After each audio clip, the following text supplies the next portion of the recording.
Welcome to episode 2 of Department of Drift. My name's J-Mac, DJ Laubscher from DJ Laubscher Drift on YouTube, and we're welcoming the first lady of DIY Garage. She wears a lot of hats. She obviously part of DIY Garage, part of the D1WA committee, and a brand new addition to the ranks of drifting ladies. Amie Ayres, great to have you on. Thank you for having me.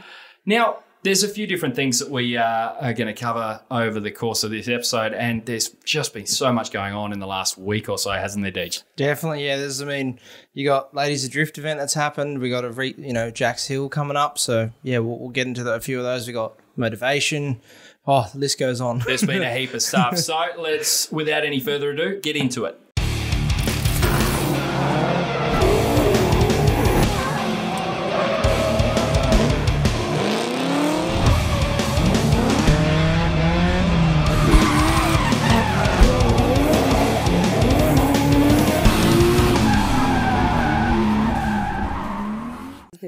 So now I really struggled to on how to pronounce this thing. Amie, I reckon we're going to have to take your lead. How do you actually pronounce the Japanese terminology for the ladies only event that we saw on the weekend just gone, the 13th? So I'm not good myself, but obviously I've had a little bit more practice than most. So correct me if I'm wrong, anyone out there, but Josei No-Dorifuto. Which is better than what I was going to say, because I was trying to do it like in a Mexican Josei No-Dorifuto.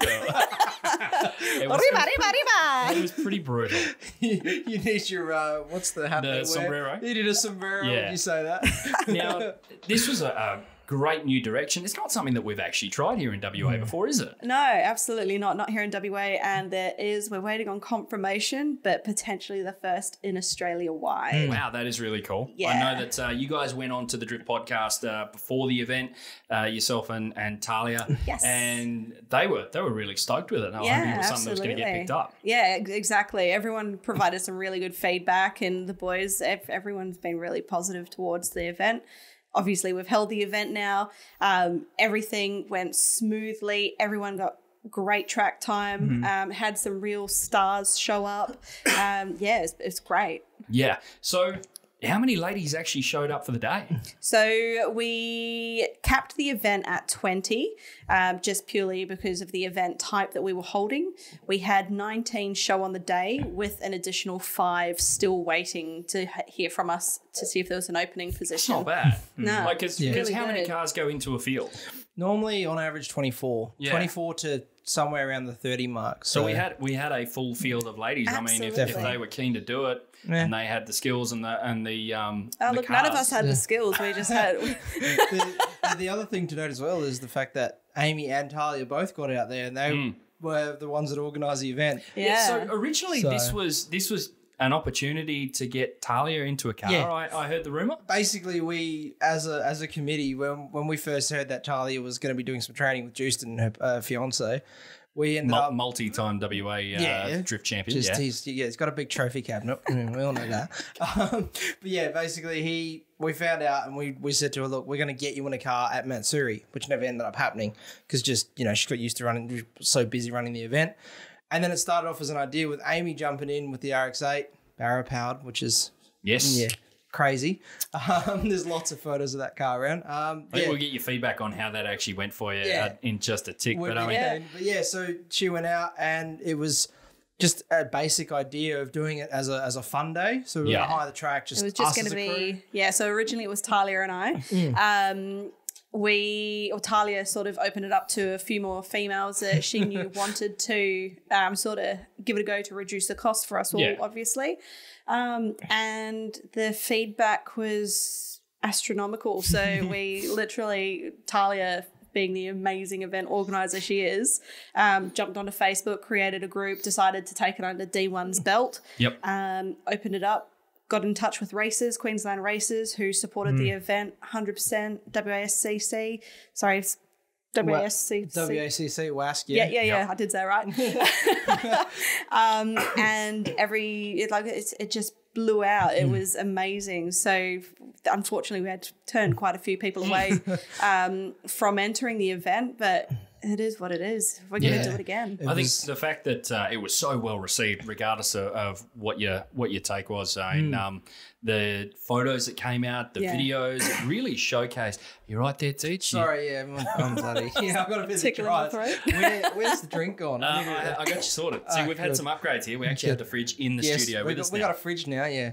We're stepping the game up a little bit. Moving up in the world. There you go. Mate. No, once again, nice mug there. Yeah, that's pretty good. As usual, and I hit the mic again. Yeah, and look. Amy's joined it. Yeah, Cheers. Yeah. And there's little old me just anyway. You know, not on the frothies this week. We're back to good old Corona. Supporting Mexico. We need to hit up that frothy sponsorship though, surely. Sure. With a name like that, we have to. So massive turnout. Was there much in the way of spectators? So we did have quite a few people still come down. We had partners, parents, brothers, sisters, you name it, come down supporting. It wasn't a open to spectators event as per se, just purely because of the style of event we were running. So if people wanted to attend, they were more than welcome, but we weren't advertising it as an open event, if that sort of makes sense. Yeah. I was amazed at the feedback, and we actually had a chat through social media, and I'll just bring it up now just so we can see some of it. Where are we? Down a little bit. There we go. First of all, I got a message through from Jazz Watkins, and she's saying she wished that she lived in Perth because she would have been keen to be here for this podcast. But they actually travelled up from Albany. Unfortunately, they weren't able to fix her car issues in time for the event, so they loaded up Daniel, her partner. He's R32. It was a great event, had so much fun. She's been drifting in Collie at the Mat Series for a few years and never had the opportunity to practice the slower speed driving skills like what was provided at this event. It was fantastic to see so many ladies giving it a go, and I look forward to seeing more ladies out there on a regular basis. Now, on a regular basis, that is hopefully a bit of a portent of things to come. D1WA actually considering making this a regular thing and also opening up sessions at Matsuri for ladies only drifting. If all goes to plan, absolutely. So the plan is to have another dedicated ladies drift event 2 more times this year throughout the year. We also, it's a little bit on the down low because it's not confirmed, but plan on having a ladies group session during the Matsuri events that we hold in Collie, which will be twice this year as well. So 4 opportunities for women this year in a ladies dedicated event. So obviously every event we hold is open to every sex. Male, female, lamp, you name it. I was about to say attack helicopter, but you know. Oh, there we go. Don't discriminate. But as far as if it's a dedicated ladies event that they're wanting to do, we're definitely going to have opportunities available to them. I think that's fantastic. Yeah, definitely. You can't fault that at all. The beauty is as well with doing the group sort of thing. We did the groups at the last Matsuri, and the feedback for that was amazing. Just based on the skill set of drivers and everyone being able to drive together. So if it can come to fruition where we can run like a ladies group specifically, I think it'll be good because they're all within the same skill level. There's no pressure. They're not going to have people pushing up on them and, you know, making them feel uncomfortable. Yeah, there's no pressure. Yeah. And that's what the good thing was. Yeah. And they can learn on a slightly bigger track. It's a little bit faster. And some people, you know, tend to learn a bit easier on a faster track than sort of slow speed stuff. Did you guys change anything up? Because I know that there's drift training that happens on the infield. Was there anything in particular that you felt like you needed to modify or do differently for the ladies as opposed to the usual crop of guys that come through? No, not really. Like everyone was really open to the layout that we had. We had the original intention was to have 3 figure eights and a jelly bean rolling. We ended up with 5 figure eights and a jelly bean. So it was a little bit more of a tight, shorter circuit. Yep. Feedback has been for next time that we will reduce it back down to the 3 just to make them slightly larger, not such a tight transition through the figure of 8, and a larger jelly bean obviously being that there's more space. But other than that, we've ran the exact same layout as what we do at our Give It a Go draft packs events. And you were there, Deej. I did see you. I saw the photos of you in that really fetching pink vest. Flash. So flash.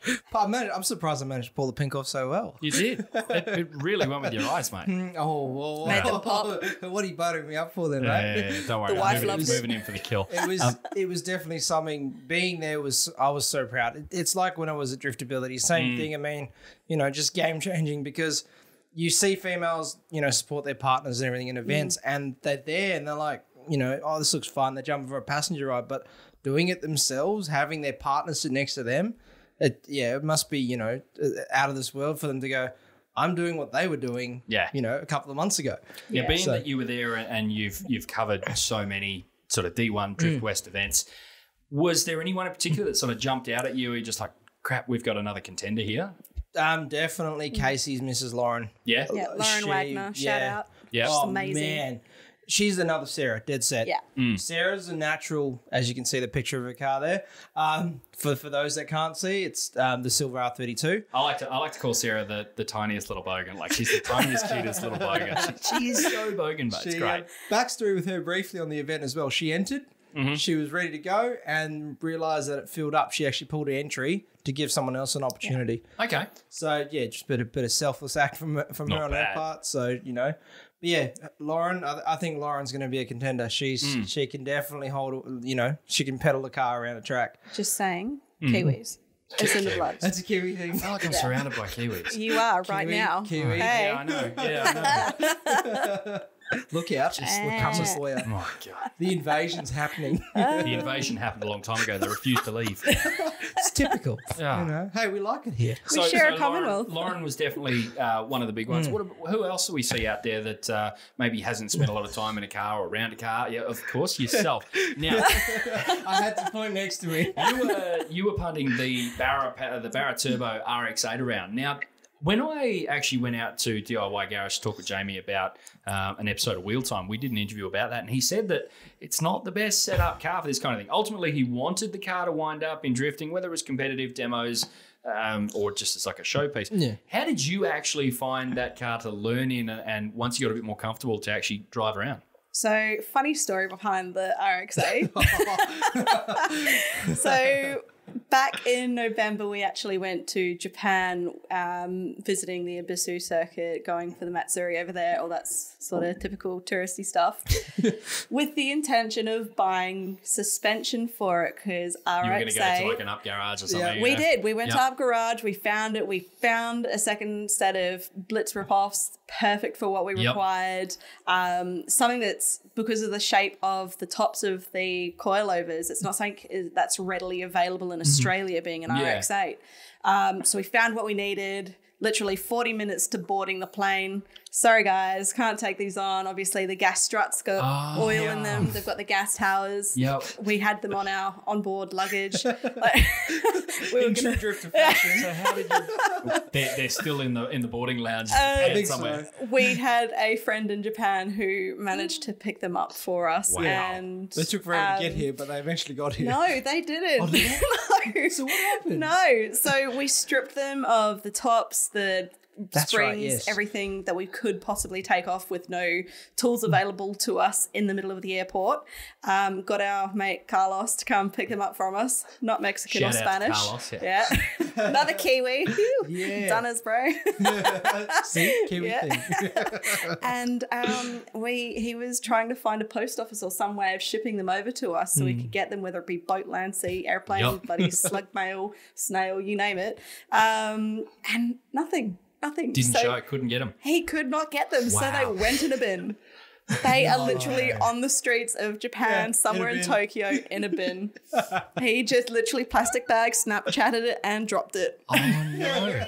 That's actually heartbreaking to a certain extent. I mean, if it was for any other car other than an RX-8, maybe it would be heartbreaking, but Look, they were not cheap for second handies. Like, it's yeah. Wow. So, exactly. So they're about $1,000 to for a second-hand set of coils to go in the bin. From Up Garage. And not take into consideration our flights and, the whole reason we went to Japan was to get these coilovers. my God. But so obviously that was a failed attempt there. We ended up hitting up Petters who have looked after us as far as supplying the additional parts that we required to complete the coilover setup. So as far as the entire setup of the RX-8, it's a pig. Don't get me wrong. There's still a lot of work to be done. But from when we had it at Matsuri, where it was doing single peggers and lifting a wheel. Yep. I got video of that Good on old my phone. Bambi. my wife gave it the nickname of Bambi. And just I'm 'cause it now looked officially like a pouncing gazelle. on ice. Bambi on ice. Don't ask. Okay. It's Ben. It's just Ben things. Doing its best Welding RTR the Mustang. diff in the middle of... Just reverse. Yeah, welding the diff in the middle of collie, like literally the entire rear subframe dropped, welding it. Yes. Yeah, 11 o'clock at night. Still Second wow. with the welder. Yeah. Wow. Yeah, so we got it to obviously the ladies' drift day with a few changes, what needed to be done. Obviously, still a lot to be done, but I made it work. Yeah, surprising. What's the overall intention with that car? What's it going to be used for? Is it going to be used in competition? Like, is it going to be? Is it going to be coming out in D1WA competition? Is Jamie going to be driving it? Are you going to be driving it? Well, we're going to have to see about that. It's going to be. Well, the intention was, it's obviously I'm part owner of DIY Garage WA, so we used this as a marketing ploy. We wanted to be able to use it as a mixed motorsport vehicle, whether it be burnouts, drifting, show and shines, something that looked pretty. So we sort of poured our heart and souls and every last penny we had into building it in a 3-month time frame. We had it ready for Power Cruise. Like, I lost my husband. Like, I was a single mum for 3 months solid. I was involved in some late nights going we're talking 2, 3, 4 o'clock in the morning. He comes home, goes back to work. Like, he still had the show to run. It's crazy. So but yeah, after all of that, so intention at the moment is focusing on drifting, obviously. It's a passion that we've both had for quite some time. It's another reason we got into opening the company. When Jamie and I were first together, his first car here in Australia was a S15. Yeah, fair enough. Yeah, straight into the Jap scene, going on cruises, doing what your typical 20, 23-year-olds do. We've all been there, we've all done it. But yeah, started out with Ken's school when he first started open, did a couple of school days way back when. Jeez, that's going back. Yeah, when he was doing it up the back. Yeah. And also at the Motorplex where he first started. Yeah. Yeah, so Ken used to, where did he run? Did he run in the staging lanes or in the braking area? I think in the staging lanes, but with where we ran one of the Kwinana events, he was in there. So yeah, he started out in there all those years ago. That is a long time ago. Bit of history there. Yeah. Unreal. Drift school history. So yeah, so drifting is obviously the intention. Who's going to be the main driver of that vehicle to either break or progress? Who knows? I managed to get its first scratch on the weekend, so go me. Hey, at least you're not blowing axles. That's fine. No, I did. What they try to park it up for the day at Matsuri at the end, and the little line that goes into the top of the clutch pedal ended up bursting. So threw brake fluid all through the inside of the car. So he's had his fair share of bad luck with that car. Even the morning of the ladies' day, like we were up till 2 o'clock in the morning trying to get it sorted because there was a bolt on the rear. Is it the camber arm? Yeah, one of the lower control arm bolts was loose. Bolt fell out. Wheel went all the way back. He went for a test drive. Damn. The morning that 930 newton meters of torque. Yeah, and he got on it, and the wheel was all torqued backwards. Wow. So yeah, it copped a new control arm the morning of the ladies' drift day. So my car was probably 30, 40 minutes late to the event. We had to drop a new, he went to DIY, got the new stock that was already installed in another subframe, so I had to deassemble that all, bring it back to the house, that's where the car was with no rear wheels on it, and sort it all in the OG DIY. Wow. Yeah. Where it all started. Literally on the garage on a decent angle. Hell yeah. It's jack stands. What jack stands? What are jack stands? What are they? Have you never heard of rims underneath? Department of Drift always condones safe garage process and procedure. Absolutely. Use Safety DIY garage. DIY garage. Put it That's up why on we a- built it. Put it up on a hoist. Exactly. Yeah. You can always ask for help. That's the one. The whole thing of DIY was, I think it was probably 6 or 7 years ago. There was a dude in Ocean Reef, I think it was, who was working under his car. He actually got crushed under his car working in his carport because he was obviously not safe practice. I know drifters aren't the only guys that come in and use DIY garage, but drifters got this this reputation of being fast and loose, and when it comes to safety a little bit, that reputation kind of carries over. But look, I mean, you'll get a chance to plug DIY at the end of the show. Don't I think worry. you plugged DIY enough. You just got to stick with us through the whole You can tell time. she's proud. Yeah, absolutely. Rightly We're so. 3 years in running, so it's a pretty hard setup to keep going, and we've kept it going. So got to be proud. Well, look, we might take a short break. We'll be back in just a second. D1NZ had their very first event at Bay Park Stadium. It was the Bay Park Summer Smokeout, and smoke was definitely the order of the day. I don't think you got to watch the live stream, but they live streamed both days, qualifying and the actual competition. And the way that smoke hung around in the stadium was just crazy. Yeah, A bit stagnant. It creates an amazing atmosphere, though. I mean, with that, the way they've set that place up is amazing, considering it's a speedway stadium. You know, so it's a full dirt track where they've actually dug up.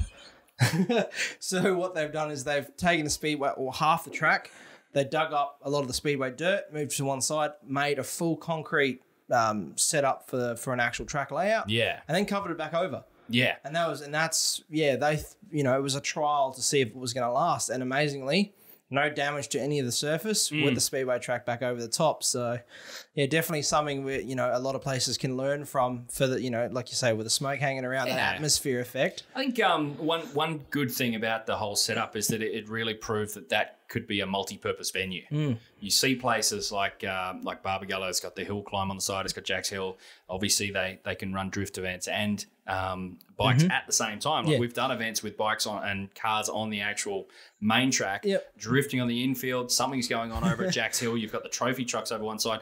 But I mean, I think that's got to be the future of how we run our venues. They have to be multi-purpose. They have to be multi-use. Yeah, otherwise they're just going to die. Yeah, and that's the thing. I mean, these venues aren't cheap.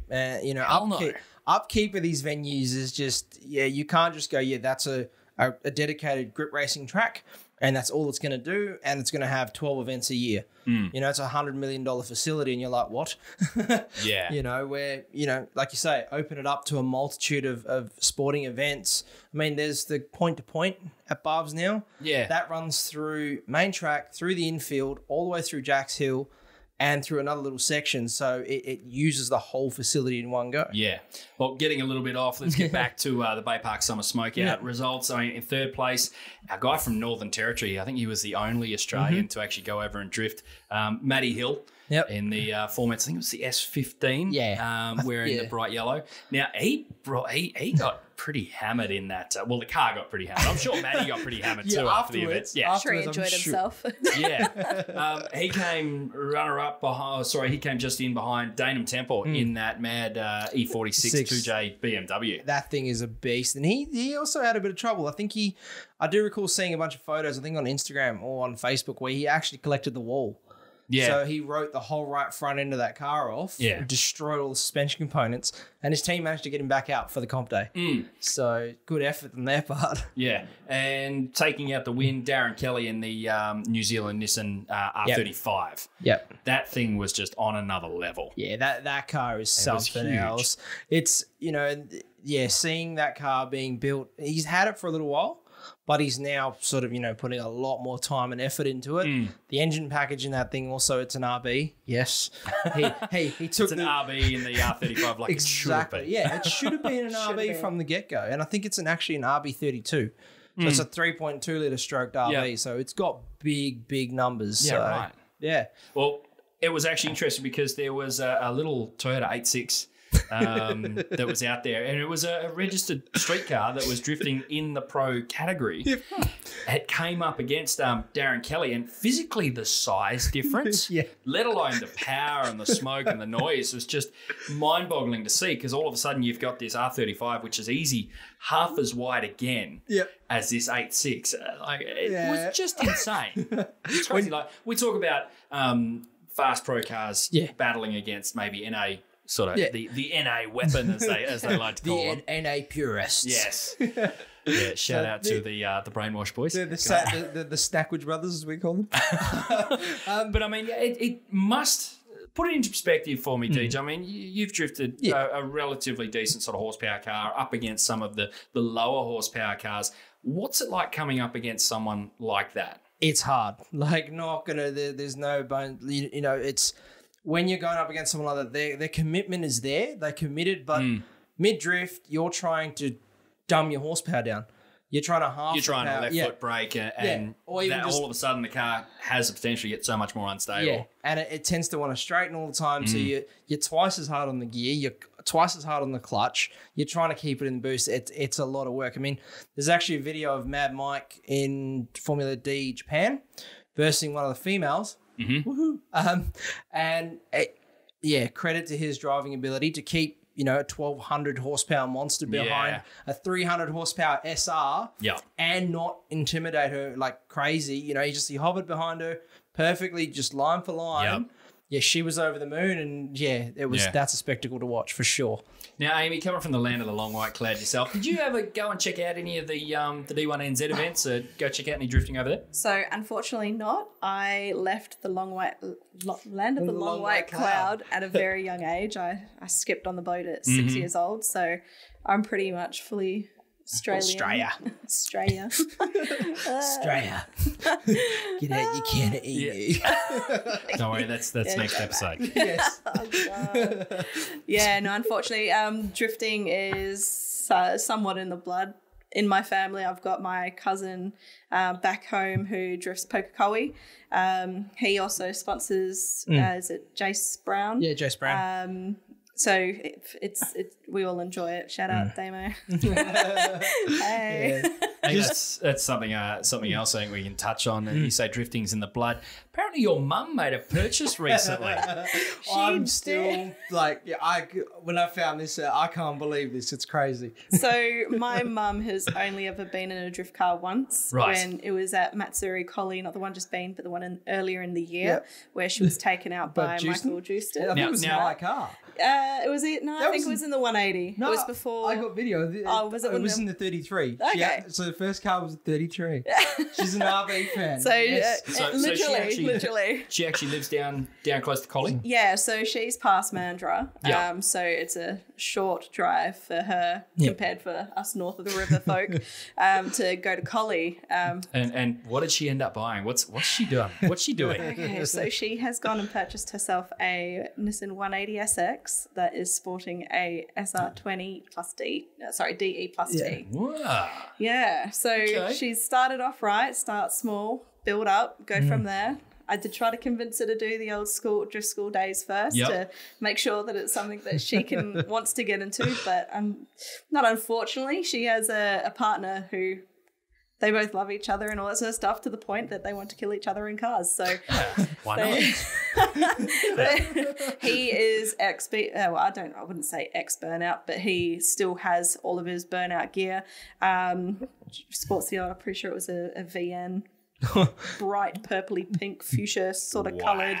That's huge. That will stand out on the burnout pad no matter how big it's it does. Okay, so break it down for me. What sort of nicks this car in? What are the plans in the United States? Because I'm sure that you guys are going to be a fairly big part of it. Yeah, well, the intention is that it's still a new purchase. It was literally like 2 days ago. They've gotten it home now yesterday. So the intention is as soon as hubby's back from R&R, or he's back for R&R, they'll take it down to Collie and start teaching each other how to drift. Their initial want was a Mercedes.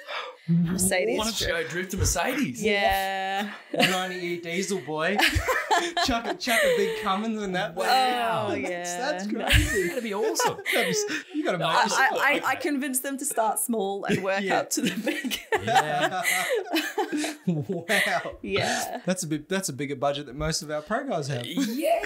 It's one way to look at it. Wow. Okay. Yeah. But their thought was that if they get something of decent quality, They keep it road registered, learn to drift in it. If it doesn't work, slug it off. But it's not quite how it works, unfortunately, when it comes to drift cars. So I managed to get them to start small. They've got the 180 RB, sorry. Yeah. And I'm sure I'll jump in it one day. Of course. Yeah, of course, without a doubt. Favourite I'll daughter. steal You've it. got to. No. That I was have a sister. I can't claim that. Okay. Who's Right. the older one? Me. No, the oldest are the favourites, I think, normally. I think so. Modest. Yeah, I'd say so. That's how it works with me and my sister. She's I'm not an 9 only years child, old. so- You got lucky. Wow. So you say. Hey, talking to yourself for a while does not get comfortable. We're friends. Oh, no. Now, in about a week's time after we're recording this, we have Motorvation 33 at the Perth Motorplex, and D1WA have been very busy jumping a few cars together, and you guys are going to have a pretty big display down there. Yeah, we are. So the intention, we've got 8 cars entered. It's basically another way to open up another avenue for a different crowd of people to try and get involved and introduce them to the sport of drifting. So obviously Motorvation is a heavily involved event when it comes to burnouts, cruising, that sort of stuff. It's your mullets flowing, your Amie on tap, yes. like it's glorious. So it's all party in the back, business up front if they can be bothered sort of situation. I like that. Burn out works. on a flatbed. Yes. Yeah. So we do not condone that. not at all. Not at all.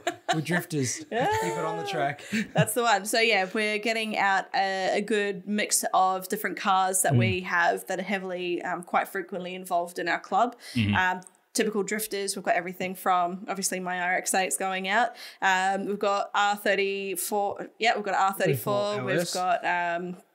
We've got R31 LSs, LS the world apparently.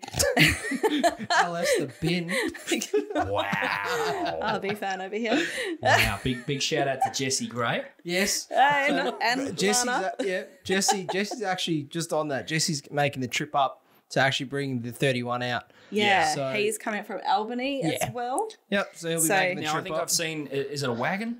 No, it's No, a it's a four-door. sedan. It's Yeah, a okay. four-door. So Yeah, right. it was originally, I think it's still 4-starred and everything. So it's four-starred, ran 17s for a while. So Yep. it's, low LS, R31, black and white, well-presented car. Right. Such a beast. That's going to be cool. Mm-hmm. I think, between the Barra RX-8, the LS R31, Yeah.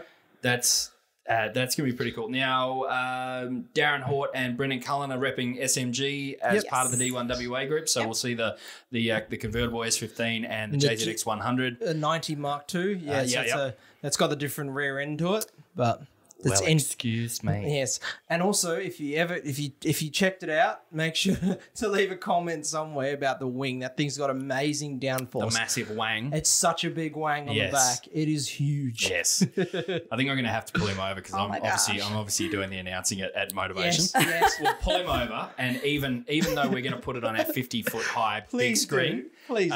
that'll still be the tiniest wang. Yes. It'll be the best thing ever. It'll be brilliant. You have to get like a 20 times zoom lens to see it. Yeah, that'll be cool.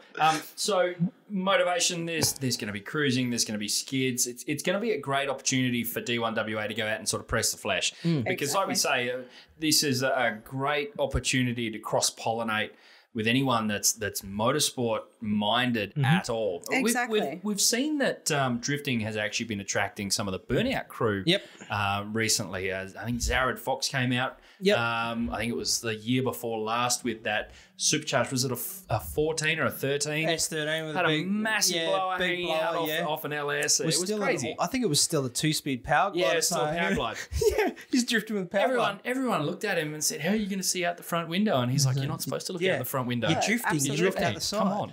If you're not sideways enough, there's something wrong. Something else that I think is pretty cool is Tommy Peters. Have you seen any of his stuff on Facebook? No. So Long Tom Fabrication is what he calls himself. But Tom Peters is one of the OG sort of Mang Brigade. That's how he started. Seriously. Oh, no. This is a guy who started, he was doing burnouts so often, and you could only enter so many times because we had like a bit of a waiting list. What he would do, he'd enter, he'd do the event. Next week, he'd enter under a fake name. wow. borrow someone else's car, so it wasn't the same car. And he did like 10 or 12 of these events, like Whoop Ass Wednesdays, all in a row and everything. But what it resulted in is some of the best car control that I've ever seen. But I did see that he's got himself an S chassis, and he's been fitting up the battle bars and everything. Yeah. The guy can weld. He's a great fabricator. He basically built his own chassis for that burnout car, so we know that he can do can do the work for a drift car. He can do the hot gluing. Oh yeah, so that's someone who I'm very, very interested to see because people have always said that burnouts take no skill. Yeah, I beg to differ. This is one of those guys who's proved that his wheel control and his pad usage and all that kind of stuff. He ticked all the boxes with burnouts. I love the thought of him coming out and doing the same thing with drifting. Absolutely. Encouragement out of 10. Yeah, do it. definitely. Do it. Speaking of coming out, doing the opposite and burnouts not doing the doing the burnout thing. Look at Lana. Lana had Lana went the other way. RB25 powder, 32. The Weapon 32. He got laughed at. Yeah, absolutely. Laughed at when he went to the burnouts, and he ended up winning. Yeah, that was down. There was an event down, I think, in Collie or Bunbury. He won like $5,000. Yeah, $5,000 win in the blown comp. He actually came to the Perth Motorplex and skidded as well. Now he didn't place on the podium, but he was crowd favourite. I was standing out in the crowd, and all of a sudden you see this thing charge in towards the opposite wall. Only just pulled it up and then proceeds to rip it all the way around, basically just about dragging tail along the limestone walls. He knows how to put on a good show. And you had dyed in the wool. I'm talking mullets. We had burnout rubber camo jobs and AC/DC singlets hanging off the fence, just giving it the limiter finger. They lapped it up. It was incredible. Yeah, and I mean, that's an RV car. And I almost get the sense that burnouts have gotten to a point where people are just about, I'm not going to say they are, but they're getting tired of the LS deal. I know that drifting is moving towards that. The thing is that it makes so much sense. Yeah, it's relatively it's a proven cheap. package. They make power easily. Parts are readily available. It's Australia. Exactly. It makes perfect sense, no matter how you might feel about it. The logic can't be denied. Yeah. But I get the feeling that good thong. No, that's a V6. Please, no. Some of my people.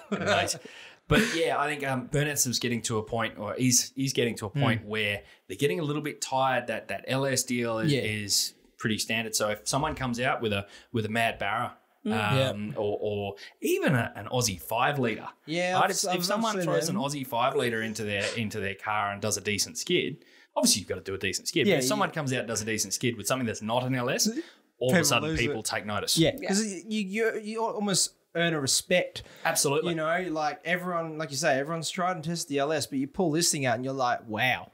Look at the show you can put on with something totally different. And it gets the brain ticking. So we got a lot of negativity towards the old RX-8 with the Barra in it. Yeah. But now that it's done, everyone loves it. Like it pulls the crowds. Yeah. It's a spectacle. Everywhere you go. Yeah. Literally, you can guarantee that you'll have a flock of people standing around the bonnet like, how'd you do it? Are you ready for motivation? No. Are you ready to deal with that? No, I'm not. It's going to be huge. All I can say is that car's going to cop a lot of limiter because you'll have Jamie starting that thing up every probably 10, 15 minutes. Yeah. Well, that's even if he comes. It's going to be me, essentially. That's true. And I will still be... Is there a problem with that? No, not at all. Yeah, come on. Look, I started out with 8s. I was originally a V8 girl all the way. I was Motorvation 26, 27, 20. I'm way back when. Been around for a while. Yes, Amy's 2006 onwards, you name it. I was disappointed when I discovered Four Sills. The burn. It's true though. All right. Do over. Oosh. That is definitely making it in. That sounds so good. We are going to be talking about the Mark V shitbox that got released. Ouch. Okay, no, take that back. No, all right, because it's a there are people that are frothing over this. I don't care. BMW fans. Yes, that could very well be the case. Now, at the time of recording, I think it was last night, the official photos from Toyota themselves were dropped Nice mug, once again, Deej. The official photos were dropped relating to the Mark V Supra, which is a collaboration, much like the GT86 and the BRZ. This is between BMW and Toyota this time. And it's definitely evident. I mean, it kind of looks like an M4 sort of... Z4, the little coupe deal, It looks like they had a bad hair day. It's a bit of a... Do you want some...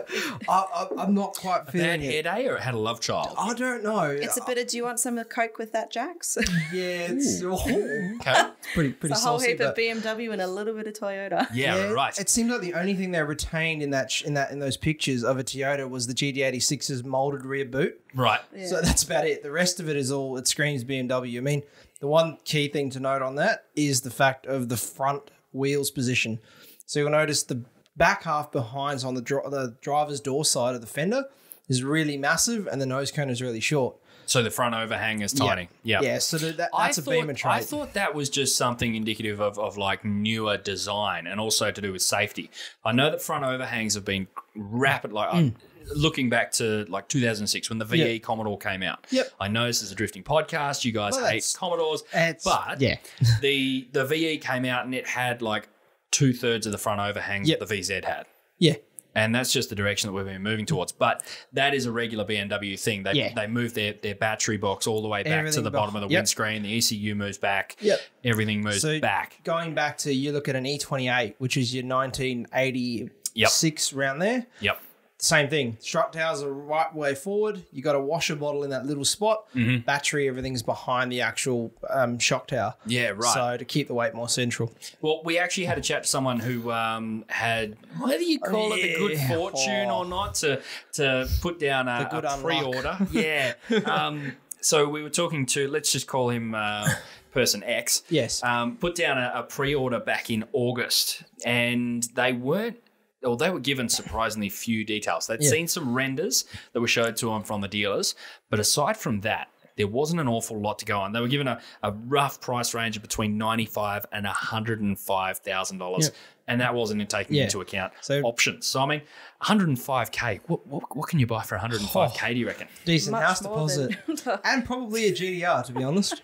Well, I think they're up around like 130. That's or brand new. Something like that. That's brand new. They're like 70 grand. They're 70 grand for a couple of years old. Yeah, for like a 2015 or something. Yeah. Yeah. You know, and they still hold their value and they still look good. Yeah. Unlike the Supra. They were only given 3 colours. I think it was black, white, and red. And at the time, there was only that camo photo that was getting around. That was going around, And I think what everyone was expecting was the FT1, which was the concept car. Now, that had, you're saying the rear end of that was completely different. I know that the side door openings, the gills, they looked completely different. They're still there, but they're like the evolution of man. It's like vestigial remnants of... it's gone so small. Yeah. The other thing to note would have been the actual front bumper. The FT1 had full canards. It had a full splitter. Yeah. This thing's got winglets. Yeah. Like it's something that you look like you've stuck on from Bunnings ABS plastic that you bought.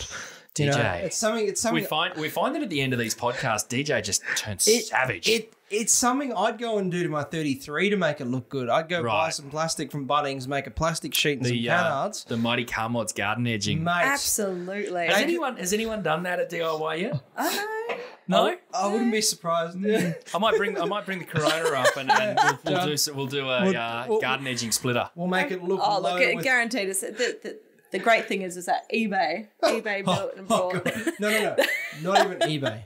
You Wish.com. Yes, car parts from you Wish. Went there. I think that's a whole nother. I think that's something that we could receive it. We could give ourselves, I reckon, $150 budget. Yes, and we'll go and buy some Wish car parts. Oh, you could deck Brandon out a whole Cullen's car. famous for doing that. Really? From SMG, the canards on the S15 are Wish, boy. Wow, that's pretty cool. Back to this Mark V. I mean, the burning question. Actually, no, something else before we go into the burning question. It's actually got a smaller wheelbase than the 8.6. Yeah, which surprising. I think is not mad, but it's just considering the power plant. You kind of. Supras are known for being big girls. They're big booty bitches. That's where their love come from. Yeah, and the thing is, I mean, you got a 6-cylinder in a car smaller than a GT86. They already handle like a shopping trolley. You know, you go and throw a relatively well-sized engine in the front with a bit of power. you're asking for trouble. But at the same time, this is a collaboration with BMW. They've done a lot of chassis design and a lot of work with the Toyota engineers. And that. If they actually let the Toyota engineers do any of that work, BMWs are no slouch when it comes to chassis dynamics. Yeah, definitely. And you know, everyone praises them for that. Is the fact that the chassis, the way they work on a track in a racing environment, or even just, you know, then going back to general road handling, is second to none. So in saying that, and the fact that we haven't seen any press cars released to people test driving them, do you think there's a hope that it might actually turn into a good track car? I'm hoping so. Because that's what it's going to take to save the concept of the Mark V. You're shaking your head. You don't think that's going to be enough? I'm not keeping my hopes up. No. Right. Yeah. Okay. I hope, that absolutely that'd be beneficial for Toyota. It might actually help bring back performance vehicles. You know, everyone, they're all bringing out these high-end looking things with really poor quality engine choices. I mean, the 86s. I think that's where that's stemming from, is the letdown with that, because that was, you know, hyped up to no end before it came out. And it's a hairdresser's car, effectively. I get the feeling that the Supra, the Supra coming out was a lot to do with the public, not outcry, but the public demand for Toyota to get back in. We had to get back into the performance car market. Yeah. We had, for a moment, we had that blip on the radar with the Lexus LFA. Which that promised to be all manner of amazing things, and it kind of just disappeared. Just fizzled out, which is it's strange, but It had, as far as sound goes, I remember hearing it, and this is just through the telly, but I remember hearing it on, I think Top Gear got their hands on one, and they ripped it around their test track. A, it handled beautifully. B, it just sounded brutal with that tri-exit exhaust system on it. But that's disappeared. So dealing with what we've got presented to us, how long do you think it's going to be until someone sticks a 1 or a 2J into one of these things? I reckon the likes of Frederick Arsbo and them that will get their hands on it fairly early. I'd give it within 12 months. Yeah. Within 12 months, the BMW motor will come out. It'll go, you know, somewhere else, and the 2J will go in there. Although, to touch on that, the N54, which is your modern 335, came out twin turbo. Yep. So which is a BMW motor? Yeah, so they came out in the 3 Series and the M1 car as well. Yes. Those are being converted to single turbo and are making in excess of 800 horsepower, now slowly earning the reputation of the modern day 2J. Yeah. You know, the block design, someone's actually scanned the block and blueprinted it, and it's actually very close to a 2J. Right. So the block strength is all there, so it can handle big power. So, you know, give some of the Jap tuners a bit of time to convert over. And I think we may even see them making, you know, 800 plus. See, and I think what's also interesting is the possibilities for drifting with the Supra.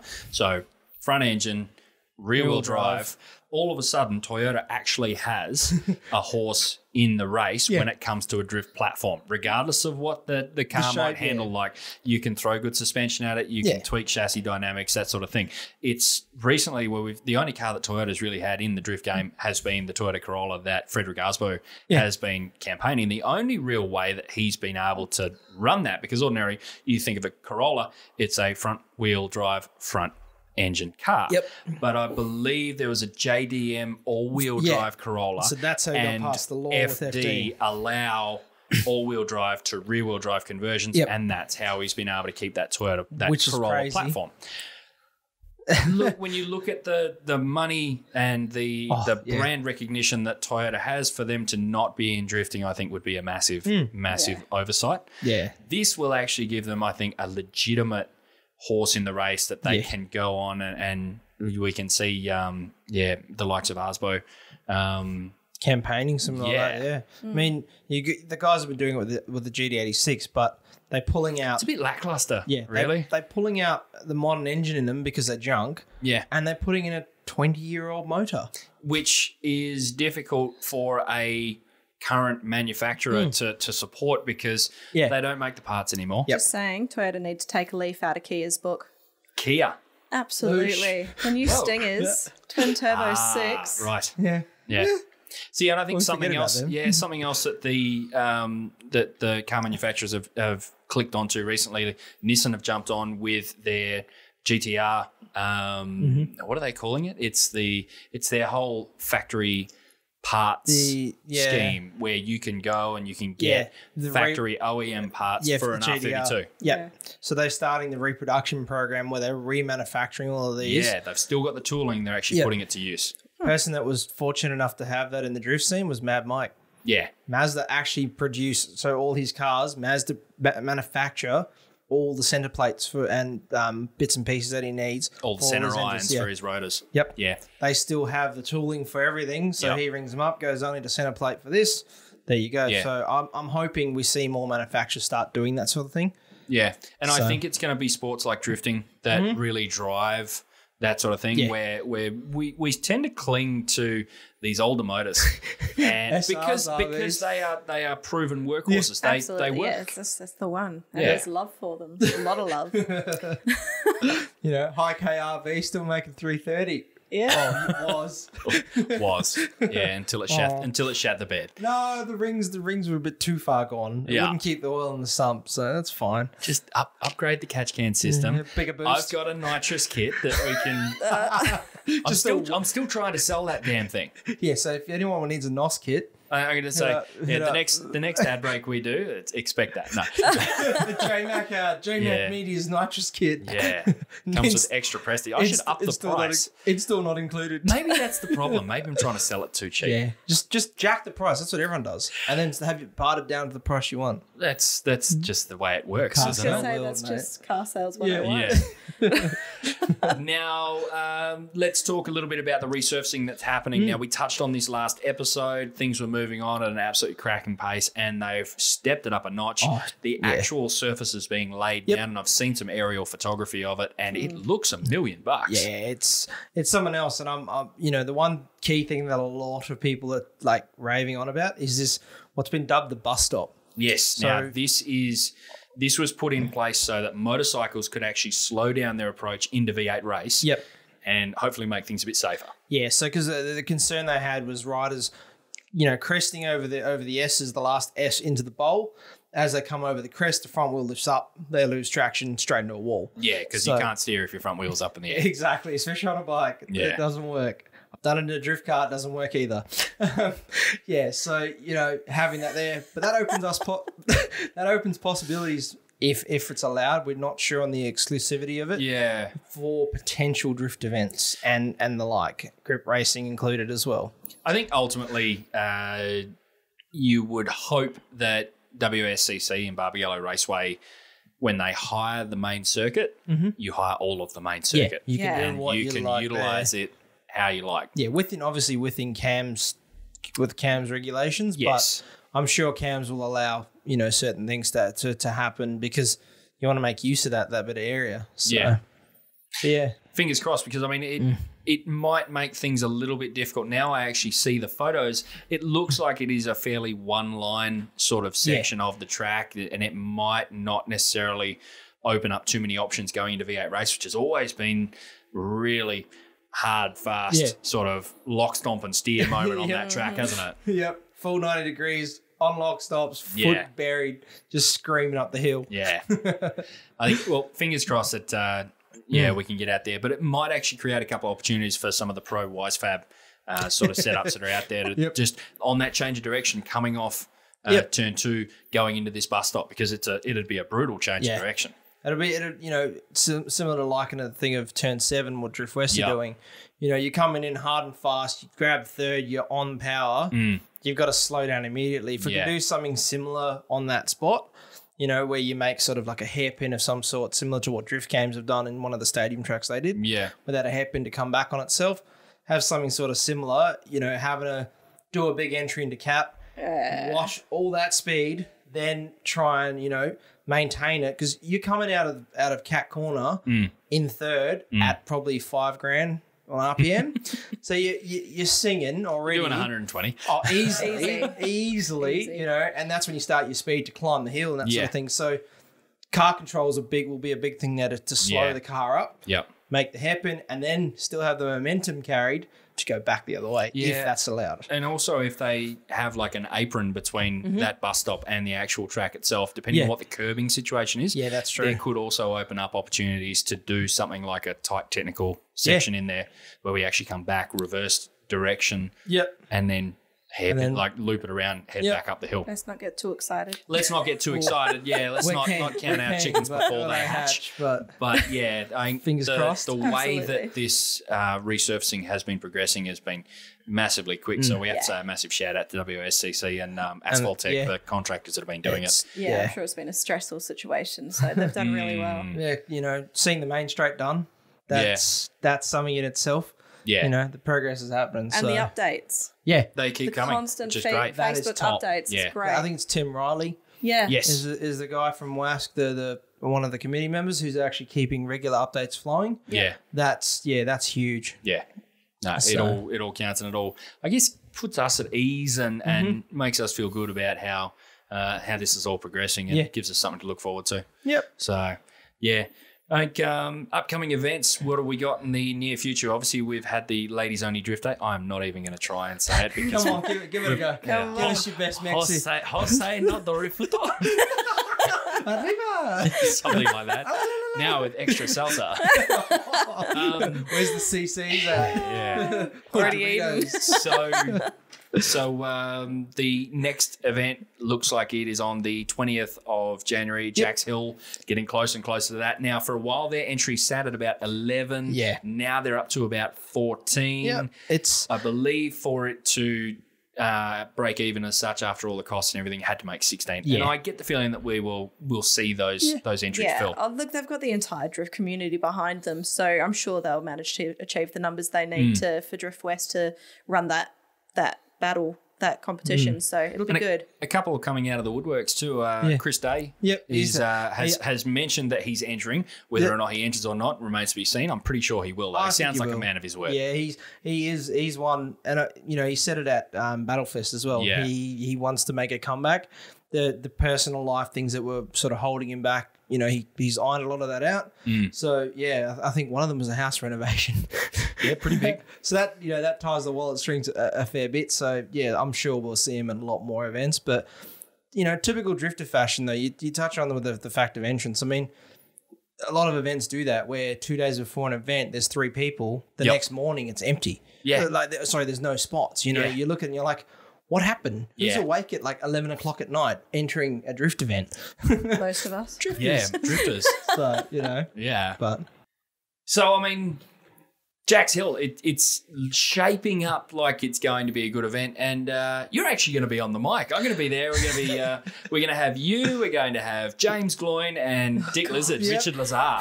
You got yourself a setup going, don't you? Jesus. Oh yeah, mate, we got the mic posse going here. Wow. Yes, it's going to be the whole point, because I mean this is not a championship affecting event. It's not part of the Drift Outlaw series. It's a one-off, but I think, from my point of view, with regards to what I'm doing, I think it's a great opportunity for us. There's going to be not so many spectators, and what we're doing there on the mic is going to be for the drifters, for the drivers, and the committee members, and it'll be a great opportunity for you guys to maybe work out some of the nerves and instill some of the good old-fashioned broadcaster practices. We're going to have someone covering the... need. This is CNN.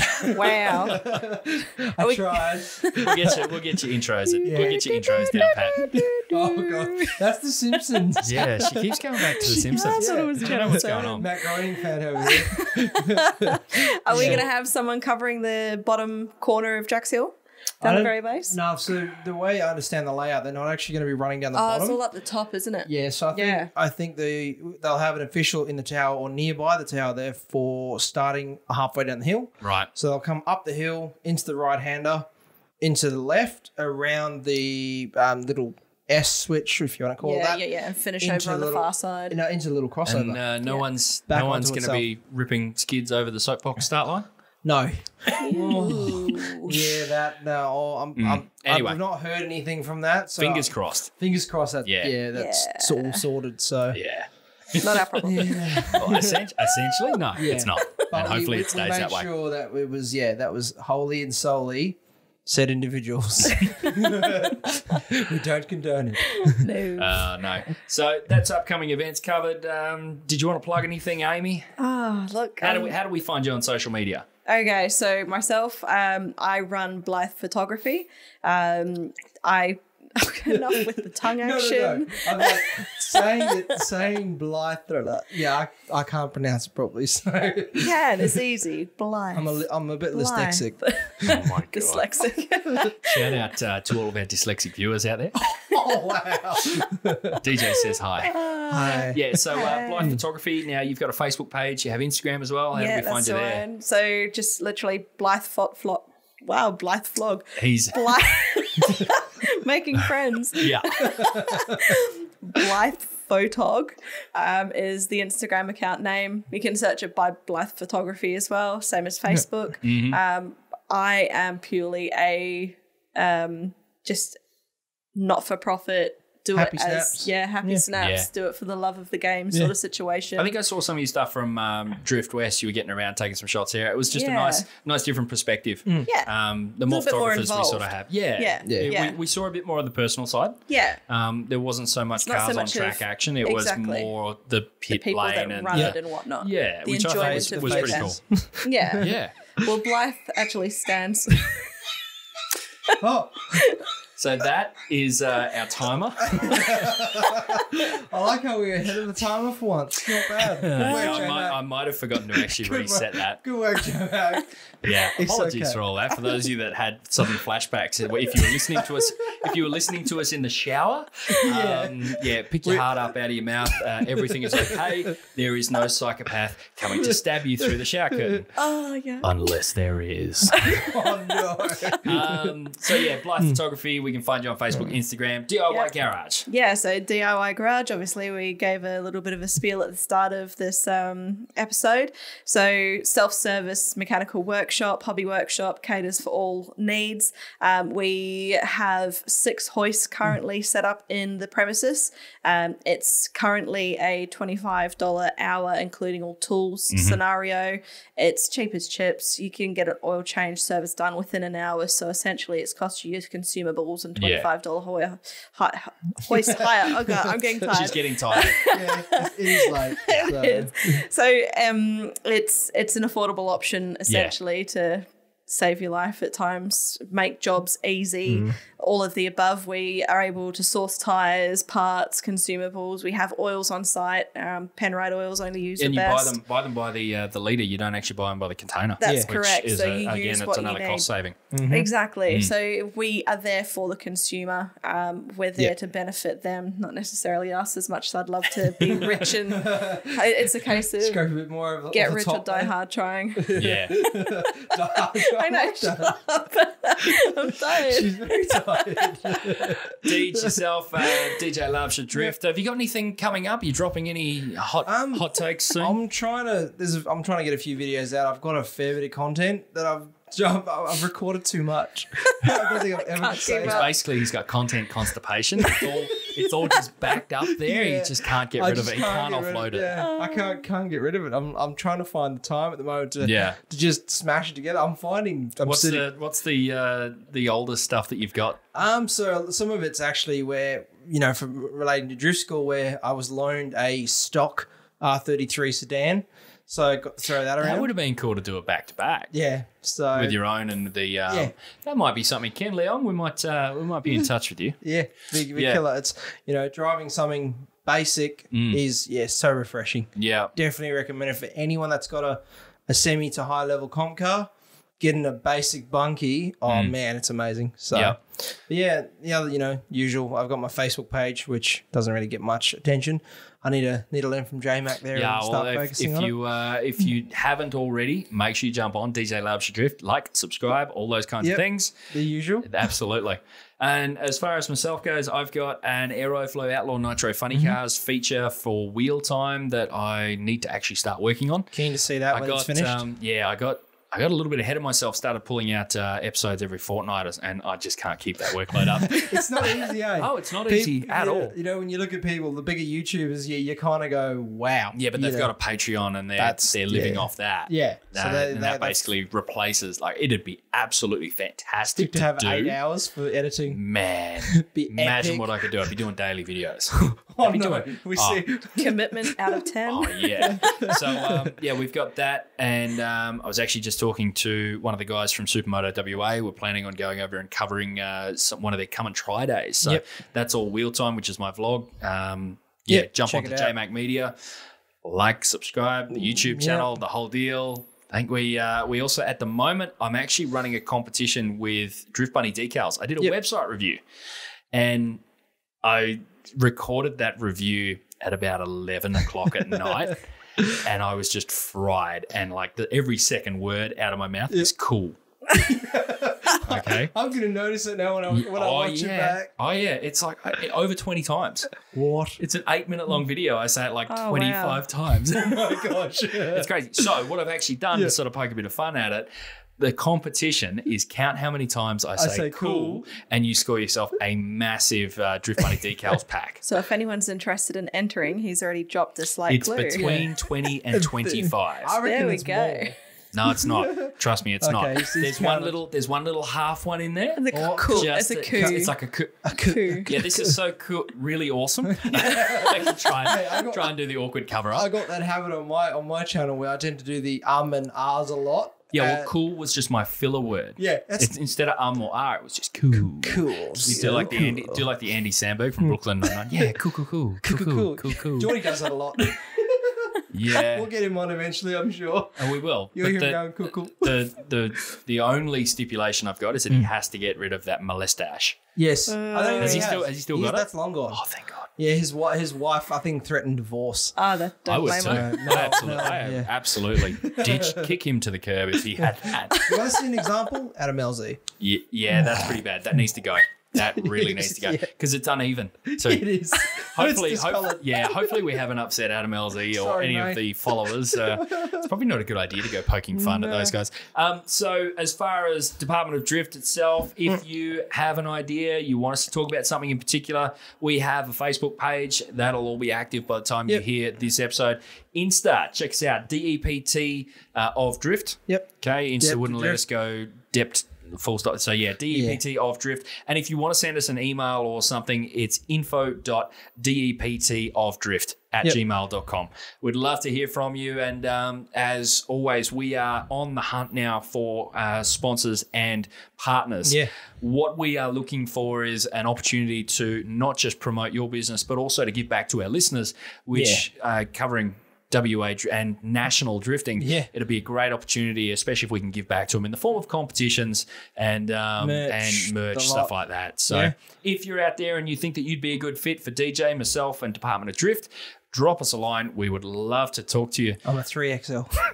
Yeah, not the 2XL that I've given him tonight. Also, this is a shout out to Seamus Bourget from Might Die Promotions. He's rocking the glow in the dark MDP shirt. This thing is keen to cool. turn the light We're up and see. actually, I think we should do that with the cameras. Yeah. We'll do that. We'll do that. We'll see if it'll actually work. We've got some content for the bloopers reel. Yeah. But all of that aside, thank you so much for joining us. And next time, tune in. Podcast every single week. There, I said it. Oh no. We have to do it now. We have to do it. Department of Drift, thank you so much. Catch you next time. No, guys.